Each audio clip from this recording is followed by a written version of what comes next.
सबके श्री चरणों में साष्टांग दंडवत प्रणाम। बाबा बागेश्वर बाबा जी के चरणों में साष्टांग दंडवत प्रणाम। महाराज जी, मेरा एक बहुत ज्वलंत प्रश्न है। गलत प्रश्न है, ज्वलंत प्रश्न, ज्वलंत है जी। आज विश्व में चारों ओर देश परस्पर संघर्ष की स्थिति में है। ये लोगों की मानसिकता बन गई है।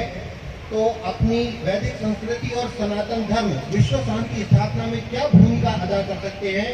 कृपया मेरे प्रश्न का समाधान करने का कष्ट करें। ठीक है, बढ़िया, बैठिए।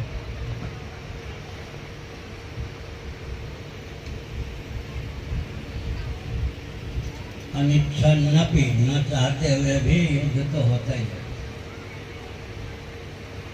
समझौते के जितने प्रयास थे सब किए गए।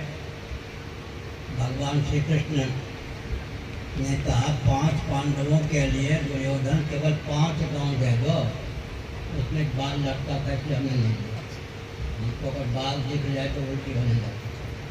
वो नया है, वो मालूम है, लेकिन नई वो से किसी बाल जटाधारी का बाल आ गया था तो बाल खंड हो गया, इसलिए मुझे हटा दिया।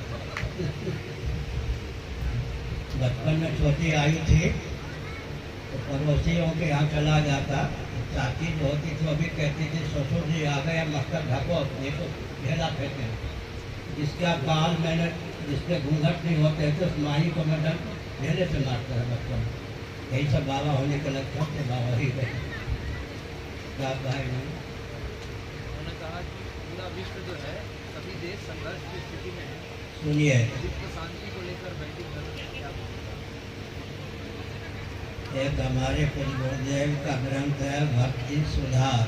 उसमें एक लेख है संघर्ष और शांति। अब सुनो, इससे आवाज़ होती है या नहीं? आवाज़ ना हो तो ये वायु को फेंके क्या? पहले रहर चलाते थे, किसी ने कहा आवाज़ ना हो पानी निकल जाए, निकल संभव है। जैसे भी कूलर भी कुछ आवाज़ करे तब तो, ट्रेन भी आवाज़ करे तब तो गतिशील हो। इसलिए वो तो संघर्ष को टालते टालते भी संघर्ष हो ही जाए। संघर्ष शांति के लिए आवश्यक है। शांति के बाद संघर्ष, तो संघर्ष के बाद शांति, एक दूसरे के पूरक होते हैं। अब क्षत्रिय लोग सब असुर खड़े होते थे, लेकिन अपने राज्यश्री के विस्तार के लिए दूसरे राज्य पर आक्रमण कर देते थे। अनिच्छन्न भी थे, या तो शरणागत बनो या फिर क्या करो, युद्ध करो। एक विचित्र बात है, महाभारत के अनुसार श्रीलंका के राजा कौन थे? विभीषण। सहदेव जी को भगवान ने क्या कहा? दक्षिण भारत के दिग्विजय के यहाँ दायित्व दिया। सहदेव जी चलते चलते पहुँच गए रामचरित मानस आप लोग पढ़ते हैं, करो कल राज। वहाँ पर विभीषण राजा थे उस समय लंका के। विभीषण जी के पास सहदेव जी ने कहा या तो नतमस्तक हो जाइए, पहाड़ लेकर आइए या युद्ध कीजिए। महाभारत में लिखा है कि इन्होंने विभीषण जी ने सोचा, आजकल की भाषा में आजकल का ठोकरा, इसको अगर युद्ध में मैं राष्ट्र काटूंगा तो यश नहीं होगा, अगर हार जाऊंगा तो इज्जत समाप्त हो जाएगी। करूँ तो क्या करूँ? युद्ध करना भी ठीक नहीं, समर्पित होना भी ठीक नहीं। फिर सोचा हो मेरे राम जी ही कृष्ण होकर इनके सहयोगी हैं, मार्गदर्शक हैं। अब अच्छा है कि आजकल का जो हो रहा है और सहदेव के पास समर्पित हो जाओ। इसका मतलब अनिच्छन्न भी क्षत्रियों को युद्ध करने के लिए प्रेरित किया जाता था, होते थे ये छात्र धर्म। इसलिए युधिष्ठिर जी ने कहा है महाभारत के अनुसार क्षत्रियों का धर्म बहुत कठोर होता है। ब्राह्मण भी अगर क्षत्रियों से कहें छाती में बाल हो, माँ का दूध पिया हो, आ जा गुरु जी आप ऐसा मत कहिए, आप ब्राह्मण हैं, मैं तो कहूँगा तो छाती पे ताल ठोकता हूँ, आ जाएगी फिर जाएगी। ये छात्र धर्म। गुरु को गुरु कहेंगे, लेकिन गुरु भी अगर ललकार दें, एक बार विनम्रता पूर्वक कहिए गुरु जी आप ब्राह्मण हैं, ऐसा मत कहिए। फिर अगर गुरु भी ललकार दें तो छात्र धर्म से गिर जाओ। और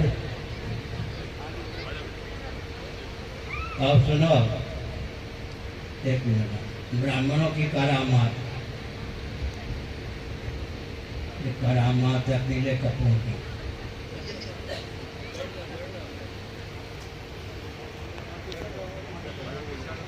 पीछे आइए, आगे बैठिए, यही ब्राह्मणों का ब्राह्मणत्व है। यही पूरा तैयार है। क्या कह रहे?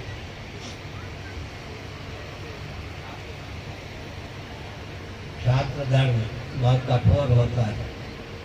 अपने राजस्व के विस्तार के लिए भी क्षति चल पड़ते थे। युद्ध एक अनिवार्य घाटी है।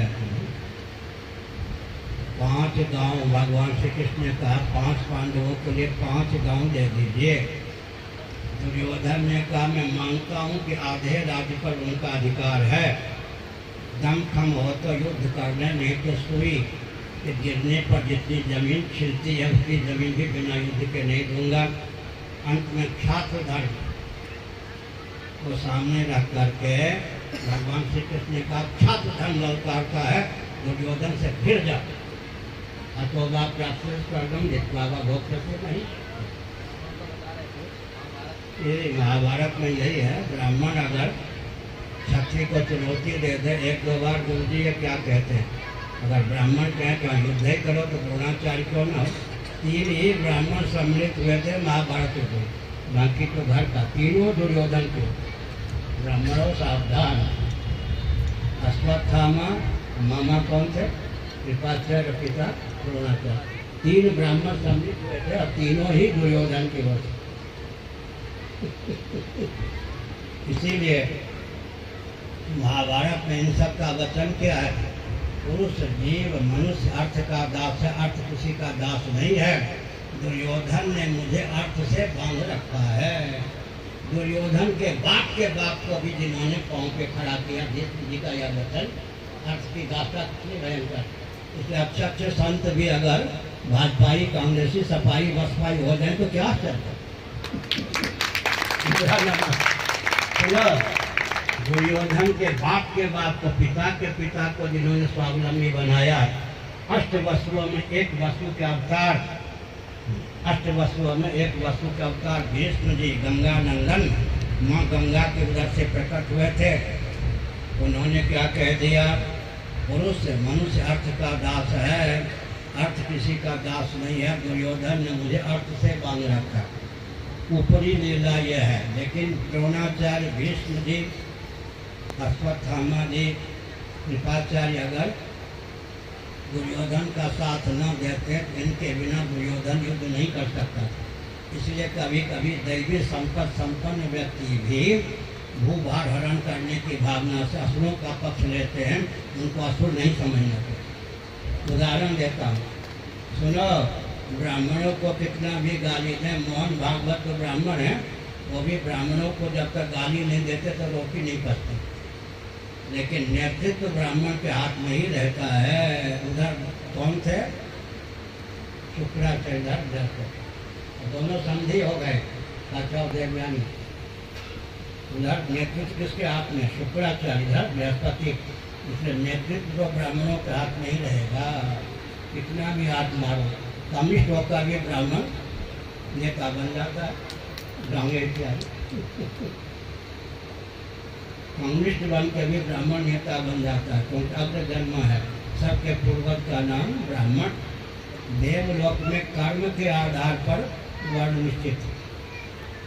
एक आर्य समाजियों की सभा थी, हमने कहा मर्द लोक की बात नहीं, आर्य समाज का सिद्धांत देवलोक का सिद्धांत। तो देवता तो क्या, विद्वान मनुष्य को ही देवता मानते हैं, देवता को विद्वान तो मानते ही नहीं। तो बड़े फूल गए। हमने कहा ब्राह्मण कुल में उत्पन्न इंद्र को क्षत्रिय क्यों मान लिया गया? कर्म के आधार पर। ब्रह्मा जी को ब्राह्मण ही माना गया, इंद्र को क्षत्रिय माना गया, और वसु को वैश्य माना गया, पूषा को शूद्र माना गया। तो वहाँ पर देवलोक में आज समाजियों की वर्ण व्यवस्था कारगर होती है, मर्द लोक में सनातनियों की वर्ण व्यवस्था कारगर होती है। और परम सनातनी वो है जो वहाँ की मर्यादा भी मानते हैं, यहाँ की मर्यादा ही मानते हैं।